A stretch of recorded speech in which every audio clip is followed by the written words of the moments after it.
O Brasil já registrou 53 casos de febre maculosa ao longo deste ano, segundo dados do Ministério da Saúde, hein? A morte de um casal, cara, em São Paulo, gerou aí um alerta sobre a doença, tá certo? A reportagem é de Josiane Ricardo, você vai ver tudo na tela. A causa da morte desse casal em São Paulo acendeu um alerta de saúde no país inteiro. Os dois foram diagnosticados com febre maculosa. Aqui no DF tem gente que ainda nem sabe que doença é essa. No momento eu não sei nada, eu só ouvi falar por enquanto. Tem que me informar direitinho sobre isso aí. A Ivone tem apenas uma ideia do que se trata. Não é a febre que vem do carrapato, né?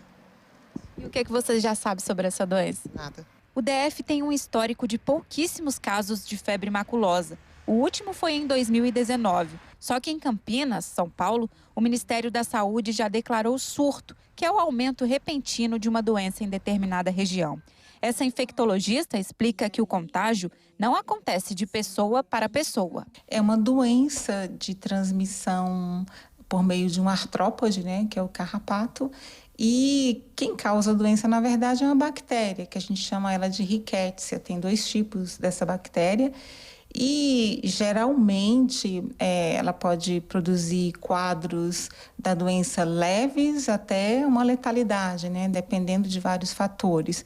Mas, assim, o principal agente aí é o carrapato, né? Que está infectado com essa bactéria. De acordo com o Ministério da Saúde, só esse ano foram registrados 53 casos de febre maculosa no Brasil. Segundo a pasta, 8 pessoas morreram por causa da doença só agora em 2023. As regiões Sul e Sudeste concentram o maior número de infectados. A febre maculosa no Brasil ela é mais frequente no Sudeste, na região de Minas e principalmente em regiões silvestres. Então a gente precisa conhecer a epidemiologia e se você for visitar essas áreas, aí o principal é a prevenção. E a prevenção é relativamente simples, é o uso adequado de roupas, de botas, roupas claras, porque se um carrapato subir você vai identificar e você vai retirar.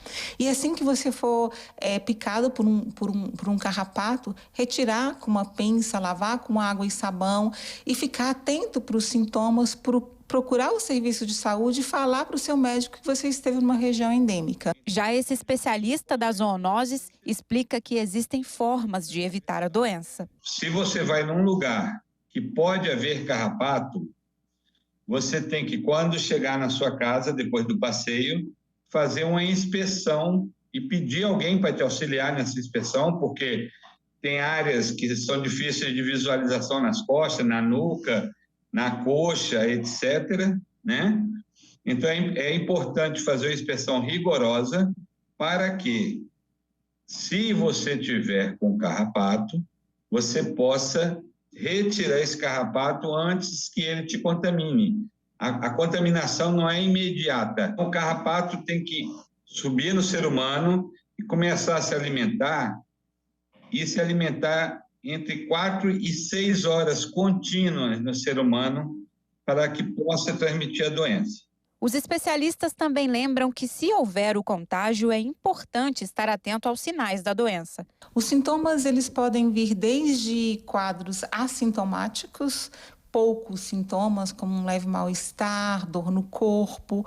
E os sintomas são muito parecidos com várias doenças que a gente tem. Às vezes simula um quadro de dengue, um quadro até de malária, dependendo de onde você está. Então, são sintomas meio inespecíficos, mas eles podem evoluir dependendo das picadas do artrópode, né, do carrapato. Você pode ter quadros alérgicos, ter o que a gente chama de manchas vermelhas pelo corpo, que pode disseminar. E você pode evoluir para alterações neurológicas, alterações pulmonares, sangramento. A febre maculosa, ela tem esse nome maculosa por causar esses eczemas maculomatosos, essas manchas vermelhas. Elas começam, de preferência, nos punhos e nos tornozelos, e depois elas evoluem para o restante do corpo, tanto para a proximidade do corpo, como também para a extremidade.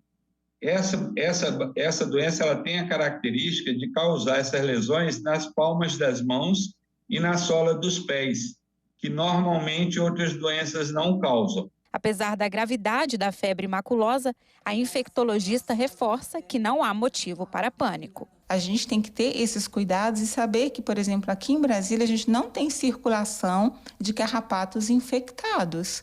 Agora, existem possibilidades de casos? Existem, mas aí tem o sistema de vigilância de zoonose que faz esse monitoramento, tem os laboratórios que vão identificar se está ou não circulando no meio ambiente e aí as medidas adequadas serão tomadas.